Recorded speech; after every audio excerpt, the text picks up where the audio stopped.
ಜಾತಿ ಗಣತಿ ಅವಧಿಯನ್ನ ವಿಸ್ತರಣೆ ಮಾಡಲಾಗಿದೆ. 31ನೇ ತಾರೀಕಿನವರೆಗೆ ವಿಸ್ತರಣೆಯನ್ನ ಮಾಡಿ ಆದೇಶವನ್ನು ಹೊರಡಿಸಿದ್ದಾರೆ. ಜಾತಿ ಗಣತಿಯ ಅವಧಿಯನ್ನ ಸರ್ಕಾರ ವಿಸ್ತರಣೆ ಮಾಡಿದೆ. ಮತ್ತೆ 9 ಗಣತಿ ಅವಧಿಯನ್ನ ವಿಸ್ತರಣೆ ಮಾಡಿರೋದು. 18ನೇ ತಾರೀಕಿನವರೆಗೂ ಇತ್ತು, ಈಗ ಮತ್ತೆ 31ನೇ ತಾರೀಕಿನವರೆಗೂ, ಅಲ್ಲಿಗೆ ಮತ್ತೆ 9 ಗಣತಿ ಅವಧಿಯನ್ನ ಸರ್ಕಾರ ವಿಸ್ತರಣೆ ಮಾಡಿದೆ. ಜಾತಿ ಗಣತಿಗೆ ಎಷ್ಟು ದಿನ ವಿಸ್ತರಣೆ ಮಾಡಿದರೂ ಸಾಕಾಗ್ತಾ ಇಲ್ಲ. ಹಿಂಗಾಗಿ ಮತ್ತೆ 31ನೇ ತಾರೀಕಿನವರೆಗೆ ವಿಸ್ತರಣೆ ಮಾಡಿ ಆದೇಶವನ್ನು ಹೊರಡಿಸಿದೆ ಸರ್ಕಾರ. ಜಾತಿ ಗಣತಿ ಅವಧಿಯನ್ನ ಸರ್ಕಾರ ವಿಸ್ತರಿಸಿದೆ ಮತ್ತೆ 9 ದಿನಗಳ ಕಾಲ.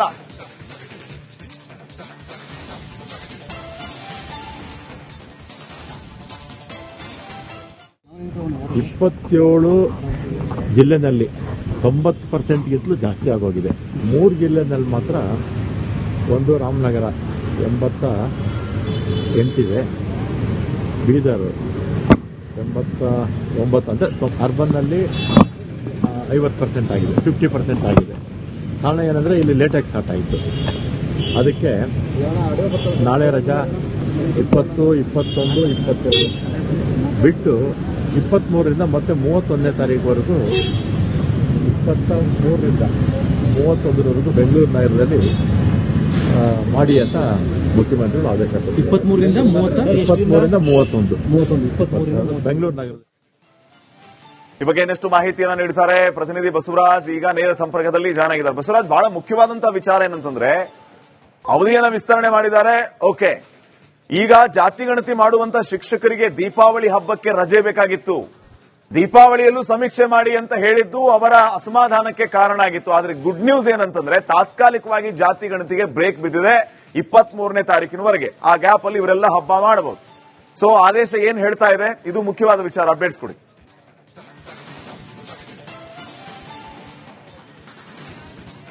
ಖಂಡಿತ ಶ್ರೀಪಾದ್, ಶಿಕ್ಷಕರಿಗೆ ಕೇವಲ 23ರ ತಾರೀಕುವರೆಗೆ ರಿಲೀಫ್ ಅಷ್ಟೇ ಅಲ್ಲ, ಹಬ್ಬದ ರಜೆ ಮಾತ್ರ ಅಲ್ಲ, ಅವ್ರ ಇನ್ಮೇಲೆ ಈ ಸಮೀಕ್ಷೆಯಲ್ಲಿ ಭಾಗವಹಿಸುವ ಹಾಗಿಲ್ಲ ಅನ್ನುವಂತ ಒಂದು ಆದೇಶವನ್ನು ರಾಜ್ಯ ಸರ್ಕಾರ ಹೊರಡಿಸಿದೆ. ಅಂದ್ರೆ 19ನೇ ತಾರೀಕಿನವರೆಗೂ ಮಾತ್ರ ಅವ್ರನ್ನ ಬಳಸ್ಕೊಳ್ತೇವೆ ಅನ್ನುವಂತಹ ಏನು ಮಾಹಿತಿಯನ್ನು ಕೊಟ್ಟಿತ್ತು ಈ ಹಿಂದೆ, ಅದನ್ನ ಈಗ ದೃಢಪಡಿಸ್ತಾ ಇದೆ. ಈ 19ನೇ ತಾರೀಕಿನವರೆಗೂ ಮಾತ್ರ ಅವ್ರನ್ನ ಬಳಸ್ಕೊಳ್ತಾ ಇರ್ತಕ್ಕಂಥದ್ದು. ಮತ್ತು ಜೊತೆಗೆ ಅವ್ರಿಗೆ ನಮ್ಮ ಜೊತೆ ಈಗ ಡಿ ಕೆ ಶಿವಕುಮಾರ್ ಅವರು ಮಾತಾಡ್ತಾ ಇದ್ದಾರೆ. ಅವ್ರಿಗೆ ಮಾತಾಡ್ಸೋಣ ಬನ್ನಿ.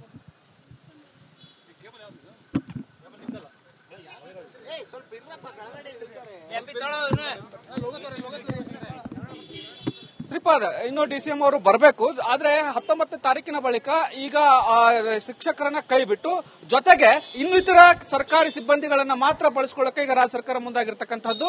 ಉಳಿದಂತೆ 23ರಿಂದ 31ನೇ ತಾರೀಕುವರೆಗೂ ಇಡೀ ರಾಜ್ಯಾದ್ಯಂತ ಈ ಒಂದು ಸಮೀಕ್ಷೆಯನ್ನ ವಿಸ್ತರಣೆ ಮಾಡಲಾಗಿದೆ. ಬಹುತೇಕ ಜಿಲ್ಲೆಗಳಲ್ಲಿ 95% ಆಗಿದ್ದೇವೆ. ಧಾರವಾಡ, ರಾಮನಗರ ಮತ್ತು ಬೀದರ್ನಲ್ಲಿ ಮಾತ್ರ 90ಕ್ಕಿಂತ ಕಡಿಮೆ ಆಗಿರೋದ್ರಿಂದ ಅಲ್ಲಿ ಇನ್ನಷ್ಟು ಗಂಭೀರವಾಗಿ ತೆಗೆದುಕೊಂಡು ಅಲ್ಲಿ ಸಮೀಕ್ಷೆಯನ್ನ ಮಾಡಲಾಗುತ್ತೆ. ಜೊತೆಗೆ ಬೆಂಗಳೂರಿನಲ್ಲಿ ಕೇವಲ 45%ನಷ್ಟು ಮತದ ಸಮೀಕ್ಷೆ ಆಗಿರೋದ್ರಿಂದ ಅದನ್ನ 100% ಆಗಬೇಕು ಅನ್ನುವಂಥದ್ದು, ಬಹುತೇಕವಾಗಿ 100% ಆಗ್ಲಿಕ್ಕಿಲ್ಲ, ಅಟ್ಲೀಸ್ಟ್ ಒಂದು 80-85% ಆದ್ರೂ ತೆಗೆದುಕೊಂಡು ಹೋಗಬೇಕು ಅನ್ನುವಂತ ಸಂಕಲ್ಪಕ್ಕೆ ರಾಜ್ಯ ಸರ್ಕಾರ ಬಂದಂತೆ ಕಾಣಿಸ್ತಾ ಇದೆ.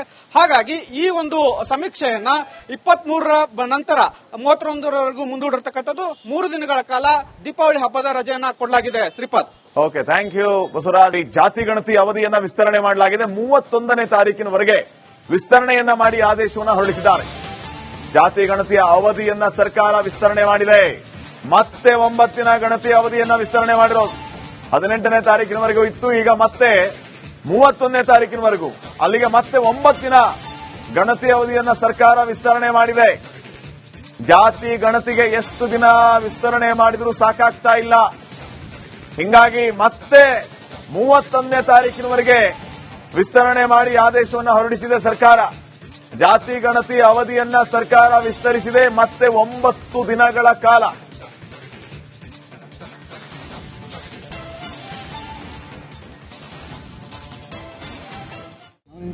ಇಪ್ಪತ್ತೇಳು ಜಿಲ್ಲೆನಲ್ಲಿ 90%ಗಿಂತಲೂ ಜಾಸ್ತಿ ಆಗೋಗಿದೆ.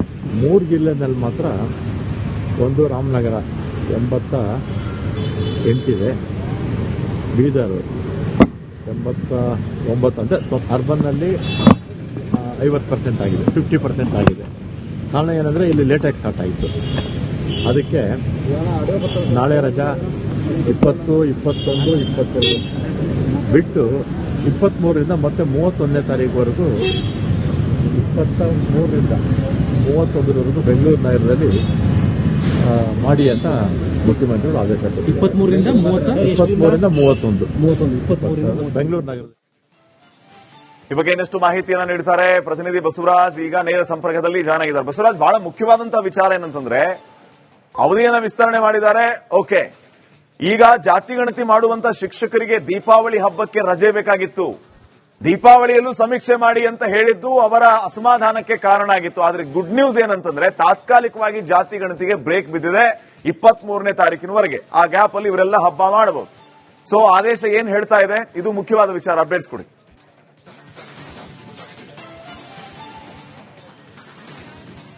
ಖಂಡಿತ ಶ್ರೀಪಾದ್, ಶಿಕ್ಷಕರಿಗೆ ಕೇವಲ 23ರ ತಾರೀಕುವರೆಗೆ ರಿಲೀಫ್ ಅಷ್ಟೇ ಅಲ್ಲ, ಹಬ್ಬದ ರಜೆ ಮಾತ್ರ ಅಲ್ಲ, ಅವ್ರ ಇನ್ಮೇಲೆ ಈ ಸಮೀಕ್ಷೆಯಲ್ಲಿ ಭಾಗವಹಿಸುವ ಹಾಗಿಲ್ಲ ಅನ್ನುವಂತ ಒಂದು ಆದೇಶವನ್ನು ರಾಜ್ಯ ಸರ್ಕಾರ ಹೊರಡಿಸಿದೆ. ಅಂದ್ರೆ 19ನೇ ತಾರೀಕಿನವರೆಗೂ ಮಾತ್ರ ಅವ್ರನ್ನ ಬಳಸ್ಕೊಳ್ತೇವೆ ಅನ್ನುವಂತ ಏನು ಮಾಹಿತಿಯನ್ನು ಕೊಟ್ಟಿತ್ತು ಈ ಹಿಂದೆ, ಅದನ್ನ ಈಗ ದೃಢಪಡಿಸ್ತಾ ಇದೆ. ಈ 19ನೇ ತಾರೀಕಿನವರೆಗೂ ಮಾತ್ರ ಅವ್ರನ್ನ ಬಳಸ್ಕೊಳ್ತಾ ಇರ್ತಕ್ಕಂಥದ್ದು. ಮತ್ತು ಜೊತೆಗೆ ಅವ್ರಿಗೆ ನಮ್ಮ ಜೊತೆಗೆ ಈಗ ಡಿಸಿಎಂ ಡಿ ಕೆ ಶಿವಕುಮಾರ್ ಅವರು ಮಾತಾಡ್ತಾ ಇದ್ದಾರೆ. ಅವ್ರಿಗೆ ಮಾತಾಡ್ಸೋಣ ಅಂತ ಬನ್ನಿ.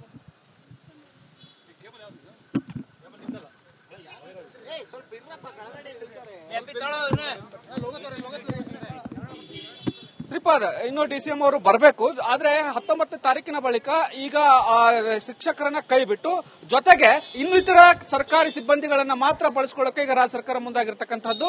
ಉಳಿದಂತೆ 23ರಿಂದ 31ನೇ ತಾರೀಕುವರೆಗೂ ಇಡೀ ರಾಜ್ಯಾದ್ಯಂತ ಈ ಒಂದು ಸಮೀಕ್ಷೆಯನ್ನ ವಿಸ್ತರಣೆ ಮಾಡಲಾಗಿದೆ. ಬಹುತೇಕ ಜಿಲ್ಲೆಗಳಲ್ಲಿ 95% ಆಗಿದ್ದೇವೆ. ಧಾರವಾಡ, ರಾಮನಗರ ಮತ್ತು ಬೀದರ್ನಲ್ಲಿ ಮಾತ್ರ 90ಕ್ಕಿಂತ ಕಡಿಮೆ ಆಗಿರೋದ್ರಿಂದ ಅಲ್ಲಿ ಇನ್ನಷ್ಟು ಗಂಭೀರವಾಗಿ ತೆಗೆದುಕೊಂಡು ಅಲ್ಲಿ ಸಮೀಕ್ಷೆಯನ್ನ ಮಾಡಲಾಗುತ್ತೆ. ಜೊತೆಗೆ ಬೆಂಗಳೂರಿನಲ್ಲಿ ಕೇವಲ 45% ಮತದಾನ ಸಮೀಕ್ಷೆ ಆಗಿರೋದ್ರಿಂದ ಅದನ್ನ 100% ಆಗಬೇಕು ಅನ್ನುವಂಥದ್ದು. ಬಹುತೇಕವಾಗಿ 100% ಆಗ್ಲಿಕ್ಕಿಲ್ಲ, ಅಟ್ಲೀಸ್ಟ್ ಒಂದು 80-85% ಆದ್ರೂ ತೆಗೆದುಕೊಂಡು ಹೋಗಬೇಕು ಅನ್ನುವಂಥ ಸಂಕಲ್ಪಕ್ಕೆ ರಾಜ್ಯ ಸರ್ಕಾರ ಬಂದಂತೆ ಕಾಣಿಸ್ತಾ ಇದೆ.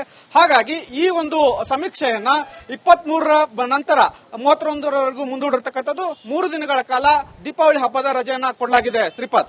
Okay, thank you Basavaraj. ಜಾತಿ ಗಣತಿ ಅವಧಿಯನ್ನ ವಿಸ್ತರಣೆ ಮಾಡಲಾಗಿದೆ. 31ನೇ ತಾರೀಕಿನವರೆಗೆ ವಿಸ್ತರಣೆಯನ್ನ ಮಾಡಿ ಆದೇಶವನ್ನು ಹೊರಡಿಸಿದ್ದಾರೆ. ಜಾತಿ ಗಣತಿಯ ಅವಧಿಯನ್ನ ಸರ್ಕಾರ ವಿಸ್ತರಣೆ ಮಾಡಿದೆ. ಮತ್ತೆ 9 ದಿನ ಗಣತಿ ಅವಧಿಯನ್ನ ವಿಸ್ತರಣೆ ಮಾಡಿರೋದು. 18ನೇ ತಾರೀಕಿನವರೆಗೂ ಇತ್ತು, ಈಗ ಮತ್ತೆ 31ನೇ ತಾರೀಕಿನವರೆಗೂ, ಅಲ್ಲಿಗೆ ಮತ್ತೆ 9 ದಿನ ಗಣತಿ ಅವಧಿಯನ್ನ ಸರ್ಕಾರ ವಿಸ್ತರಣೆ ಮಾಡಿದೆ. ಜಾತಿ ಗಣತಿಗೆ ಎಷ್ಟು ದಿನ ವಿಸ್ತರಣೆ ಮಾಡಿದರೂ ಸಾಕಾಗ್ತಾ ಇಲ್ಲ. ಹಿಂಗಾಗಿ ಮತ್ತೆ 31ನೇ ತಾರೀಕಿನವರೆಗೆ ವಿಸ್ತರಣೆ ಮಾಡಿ ಆದೇಶವನ್ನು ಹೊರಡಿಸಿದೆ ಸರ್ಕಾರ. ಜಾತಿ ಗಣತಿ ಅವಧಿಯನ್ನ ಸರ್ಕಾರ ವಿಸ್ತರಿಸಿದೆ ಮತ್ತೆ 9 ದಿನಗಳ ಕಾಲ.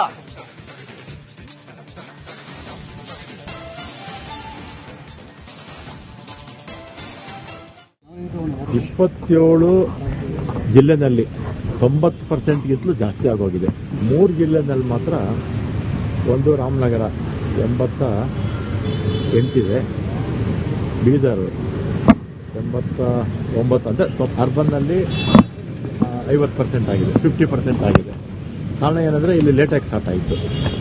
ಅದಕ್ಕೆ ನಾಳೆ ರಜಾ 20, 21, 22 ಬಿಟ್ಟು 23ರಿಂದ ಮತ್ತೆ 31ನೇ ತಾರೀಕುವರೆಗೂ 23ರಿಂದ 31ರವರೆಗೂ ಬೆಂಗಳೂರು ನಗರದಲ್ಲಿ ಮಾಡಿ ಅಂತ ಮುಖ್ಯಮಂತ್ರಿಗಳು ಆದೇಶ ಕೊಟ್ಟಿದ್ದಾರೆ. 23ರಿಂದ 31 ಬೆಂಗಳೂರು ನಗರ.